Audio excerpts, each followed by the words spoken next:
Happy morning. Welcome to our book date session. Today is episode number 66. We were going to introduce you this book, Becoming. So let's go, Gideon. Very excited to talk about this book, Becoming by Michelle Obama. And I'm thinking, do I need to do an introduction of this author? She is One sentence. actually, yeah, she's the icon of the era. So Michelle Robinson Obama is the wife of the former president, U.S. President Barack Obama, and she is the American attorney also, and an author who is the first lady of the United States from 2009 to 2017. So she was the first African American who's women to serve these positions. So this book really have a lot of accomplishment. Um, you know, it was the highest selling book published in the US in 2018, setting the record 15 days after the publications with 2 million copies sold. It has a lot of award. He's the book of the year for New York Times. Um, he's the best book for work on that year. See the Goodreads Choice Awards and many. I can't finish. So this is a lot of awards for this book, and this is a memoir of the former First Lady of the United States in 2018, published in 2018. So the main theme of this book is Becoming is dedicated to personal growth and our aspirations and persistence despite the setbacks. It's talking about how Michelle becomes something. So very simple, the book have three parts. The first part is Becoming Me, how she grew up, her childhood. The second part is Becoming Us, how she know Barack and how they get married. And the third part is Becoming More. So after they marry and Barack become the president of the United States, how is the life after that? So there's three parts, and I'll talk about these three parts. And on the first part is Becoming Me. And Michelle actually grew up in south part of Chicago. She lived in a rented apartment on the second floor with her parents and her brother Craig. So she's come from a family that is not rich. I wouldn't say poor, but everything is just enough, And some of the part that really interesting to me, I will quote some section from the book. One of the part that is quite good, I think, is about her parents, how her parents bring them up. And I want to quote the book, talking about her parents, Michelle's parents. And I think this part is talking about her mother, her mom. I quote the book. She wasn't quick to judge and she wasn't quick to meddle. Instead, she monitored our moods and bore benevolent witness to whatever trials or triumphs a day might bring. When things were bad, she gave us only a small amount of pity. When we have done something great, we received just enough praise to know she was happy with us, but never so much that it become the reason we did what we did. Advice, when she offered it, tended to be the hard boy and pragmatic variety. She and my dad offer guidelines rather than rules. So this part actually talk about the method of her parents, how they bring them up. And I like the sentence where she said that when things are really bad, I mean, when Michelle meets something bad, someone bully her or she didn't achieve something, her mom actually didn't give a lot of pity. She just give very small amount because she don't want to let her look at this thing too heavily or feel pity on herself. And when she did something great also, she don't want to praise her too much so that you don't become too proud. So I think this is how she was bring up, and it's very, to me, it's quite good. Yeah, parenting is another big topic, right? So glad that Michelle Obama bring up this parenting topic right here. I love especially when you share about her mom and her dad is offering guidelines rather than rules. They guide the children in their parenting rather than setting the rules in the family. I think this Yeah, is something yeah. very important. Yeah, I remember, on one part of the book, they talk about, because a lot of children, the parents will set a time that they need to come back, come home, right? But Mhm. for them, they know. The parents ask Michelle back, what do you think is best for you? Mm, They don't set the time. They just think, what is the thing that you think is good for you and for the family also. So you have to think, right? Even though you are children, you have to think, do I come back at the midnight? Is it reflect good on me, yeah. or what we want, or what you want to achieve? So he let Mm, you think and make your own decision.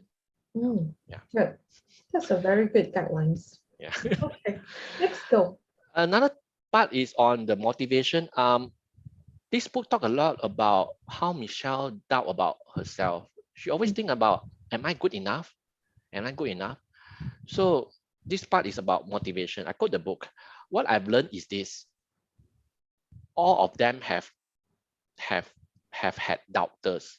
Some continue to have rolling stadium size collection of critics and naysayers who will shout, I told you so, at every little misstep or mistake.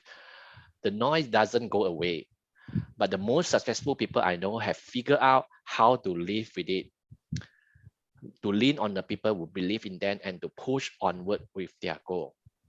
So Yeah. this part is talking about, when you're doubting yourself, Yes. how do you, get out from this? Yeah.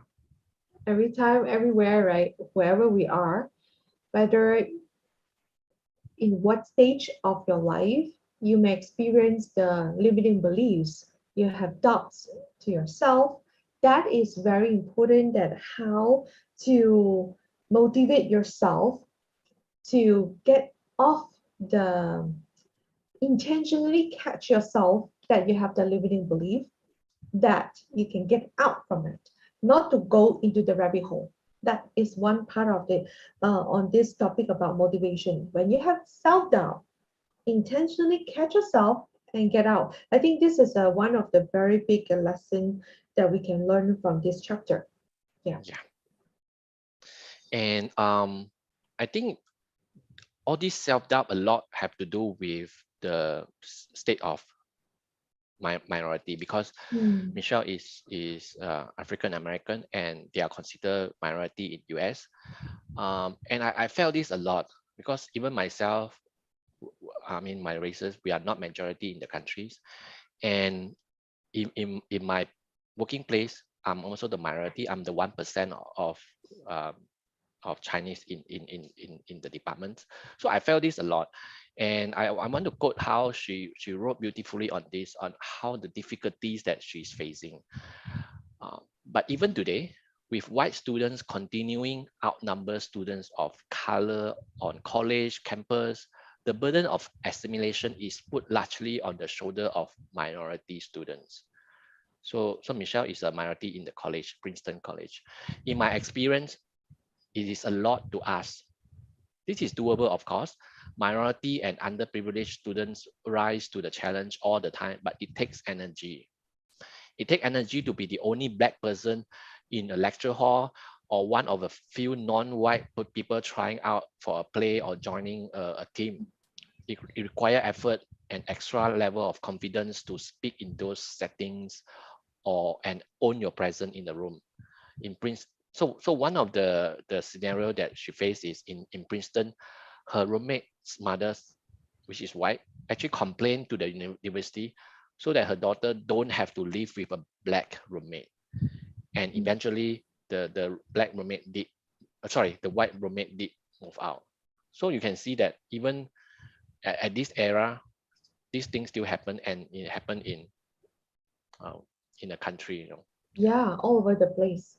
That's why courage Yeah, is very important to be, confidence to speak up, to show up our best self, that is very critical time for us to, talk about when we talk about the minority. Yes, just like Gideon mentioned, we are also the minority in a country or in our community, society, so that sometimes to show up ourselves confidently, that actually need extra efforts and also the courage to do that.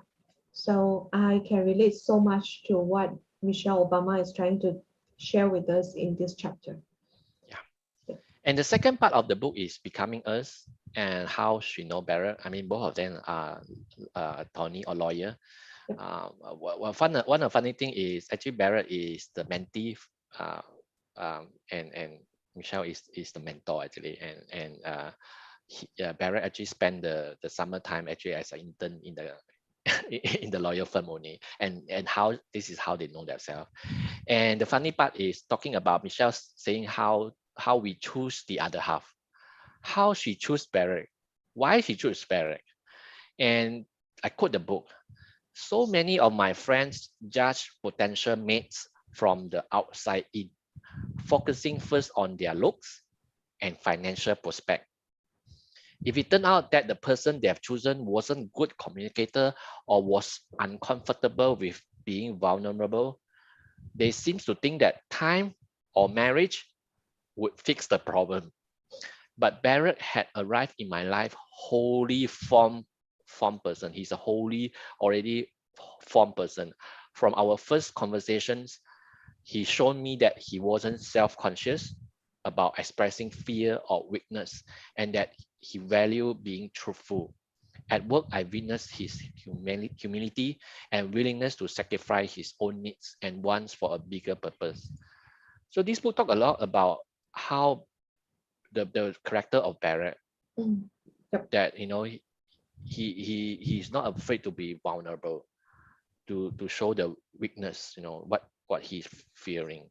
So I think is we can think about this when you choose your other half, right? Especially, I quote again from the book. It's like when Barrett had arrived in my life as a wholly formed person. This is just like, as a whole person, right? It's like fully Yeah. one. So it's like when last time I remember me and my boyfriend when we talk about relationship thing, he remind me again and again. Remember that when in relationship is 1 plus 1. It's not 0.5 plus 0.5. You come as a whole person, whole. So that makes the difference in a lot of relationship. Yeah. So next we want to talk So about. the next session is the saddest part for me on death, talking about death. Michelle actually talked about two deaths that touched my heart a lot. One is her best friend, Suzanne, who died at the age of 26 because of cancer. Uh, and what she wrote is, I'm not sure that I ever believed that life was life, but I have always thought that you could work on your own way out of just about any problem. Suzanne's cancer was the first real challenge to the notion of sabotage of my ideas. So now she has this realization that not not everything can be worked out. I mean, actually she died at a very young age. And the second death is about her father, uh, Fraser Robinson III. She died at the age of 55 because of heart attack. And there is one part in the book that is so touching, talking about Michelle sitting in the hospital alone with her father. I sat in chair next to his bed and watched him laboring to breath. When I put my hand in his, he gave it comforting squeeze. We looked at each other silently.